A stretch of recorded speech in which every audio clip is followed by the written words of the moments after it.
Namaste Andarki. Welcome to our channel 9 Mantras. I'm Dr. Fatima, a clinical pharmacologist and an expert coach in pregnancy and parenting.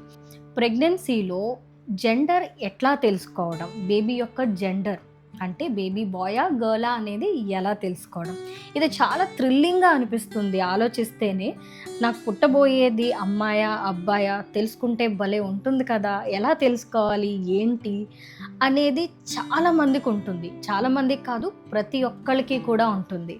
But ఇండియాలో ఉండే మదర్స్కి ఇది చాలా చాలా important. ఎందుకో చెప్తాను, వినండి. మన ఇండియాలో pre conception and prenatal diagnostic techniques act అనే ఒక చట్టం అనేది ప్రవేశపెట్టారు. ఇదేం చెప్తుందంటే, ఎటువంటి జెండర్ రివీలింగ్ చేయడం లేదు అంటే గనక జెండర్ రివీల్ చేసి పేరెంట్స్కి చెప్పడం అనేది చట్టరీత్యా నేరం. ఈ లా ఎందుకు ప్రవేశపెట్టారంటే మన ఆడపిల్లల్ని ప్రొటెక్ట్ చేయడానికి అండ్ జెండర్ డిస్క్రిమినేషన్ని అరికట్టడానికి. సో అన్ఫార్చునేట్గా మనం కొన్ని సొసైటీస్లో కొన్ని ఏరియాస్లో చూసుకుంటే మాకు ఆడపిల్ల వద్దు, మాకు మగబిడ్డ కావాలి అని అంటారు. అండ్ చాలామందికి ఈ ఫ్యాక్ట్ తెలీదు. ఏంటంటే జెండర్ అనేది ఆడవాళ్ళ పైన డిపెండ్ అయ్యి ఉండదు. ఇప్పుడు ఏదైనా సొసైటీలో అమ్మాయి పుడితే ఈమె అమ్మాయిని కనింది అని అంటారు, అది ఆవిడని అంటారు. ఆవిడైతే జన్మనిచ్చింది, కాకపోతే జెండర్ అనేది ఆమె చేతుల్లో లేదు.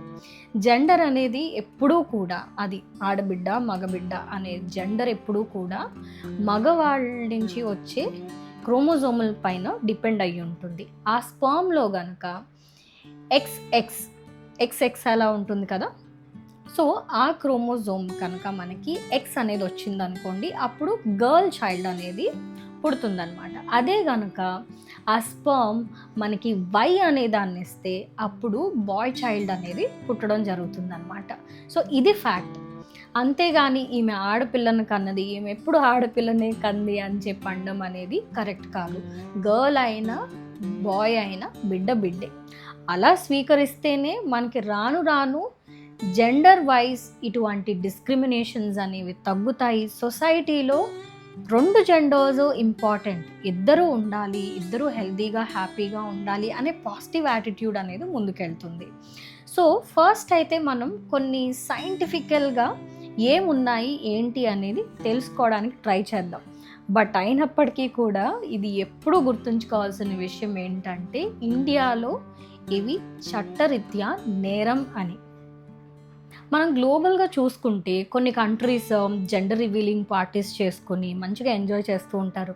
దాన్ని చూసి చాలామంది మదర్స్ ఇండియాలో కూడా నాకు కూడా తెలిస్తే బాగుండు కదా అని అనుకుంటారు. బట్ మీరు గుర్తుంచుకోండి, మీరు ఇండియాలో ఉన్నారు, ఇండియాలో పరిస్థితులు అలా లేవు. అండ్ ఇంకొకటి ఏంటంటే, ఈ జెండర్ని మనకి బేబీ డెలివర్ అయ్యేదాకా అట్లా ఉంచడం వల్ల చాలా బెనిఫిట్స్ అయితే ఉన్నాయి. సో మనం అసలు టెస్ట్లు స్కాన్లు ఏముంటాయి అనేది ఒకసారి నాలెడ్జ్ కోసం తెలుసుకుందాం. సో అరౌండ్ 18 to 22 వీక్స్ ఒక స్కాన్ ఉంటుంది, అనామలీ స్కాన్ అని చెప్పేసి. సో మోస్ట్లీ ఇది ఎందుకు యూస్ చేస్తారంటే బేబీ యొక్క హెల్త్ అండ్ డెవలప్మెంట్ చూడడానికి. ఓకే, వేరే కంట్రీస్లో డాక్టర్స్ జెండర్ అనేవి ఈ స్కాన్ ద్వారా చూసి చెప్తారు. బట్ ఇండియాలో జెండర్ని రివీల్ చేయరు అండ్ దానికి సంబంధించింది ఏది చెక్ కూడా చెయ్యరు. అది కూడా నేరమే కదా. సో అగైన్ ఇది ఎందుకని ఇండియాలో అని అంటే, జెండర్ బయాస్ అనే దాన్ని అరికట్టడానికి. ఎందుకంటే చాలా ఏరియాస్లో అన్ఫార్చునేట్గా ఇవి ఇంకా ఉన్నాయి, చాలా న్యూస్లో వస్తూ ఉన్నాయి కదా. సో వాటిని అరికట్టడానికి ఇది.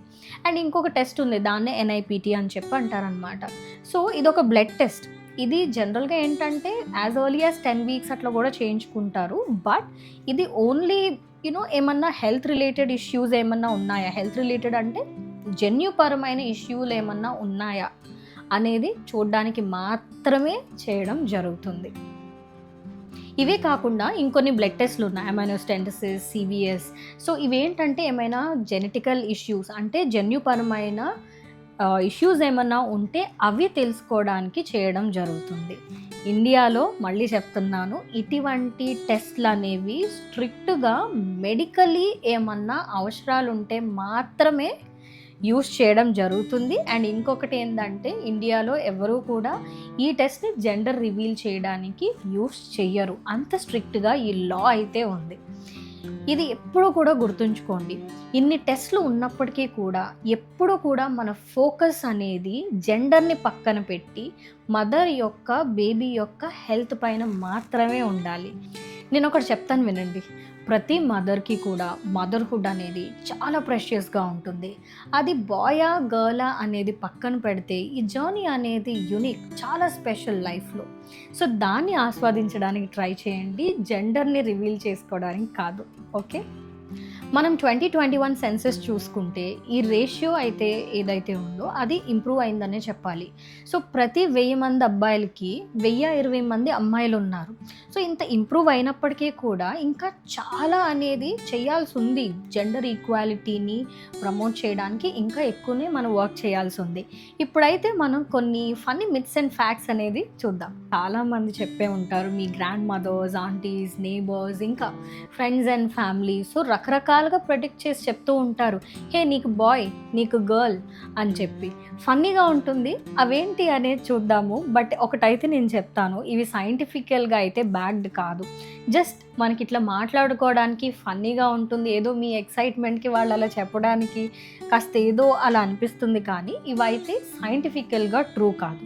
ఓకే, అలాంటివే నేను మీకు కొన్ని చెప్తాను.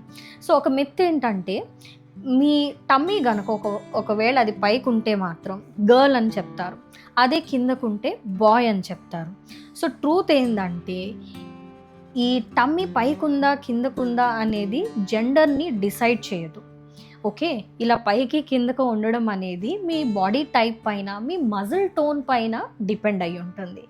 ఇంకొక మిత్ ఏంటంటే, కొన్నిసార్లు కొంతమంది స్వీట్స్ ఎక్కువగా తినాలనుకుంటారు, సాల్టీ ఫుడ్ అంటారు, కొంచెం స్పైసీగా తినాలనుకుంటారు. సో, ఇలా రకరకాల క్రేవింగ్స్ ఉంటాయి.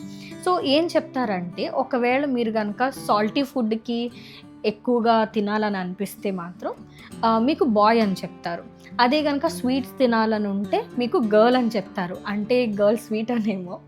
బట్ రియాలిటీలో ఈ క్రేవింగ్స్ అనేవి మన హార్మోన్స్ వల్ల ఉంటాయి, అంతేకాని బాయా లేదు గర్లా ఉంటే ఉండడం కాదు.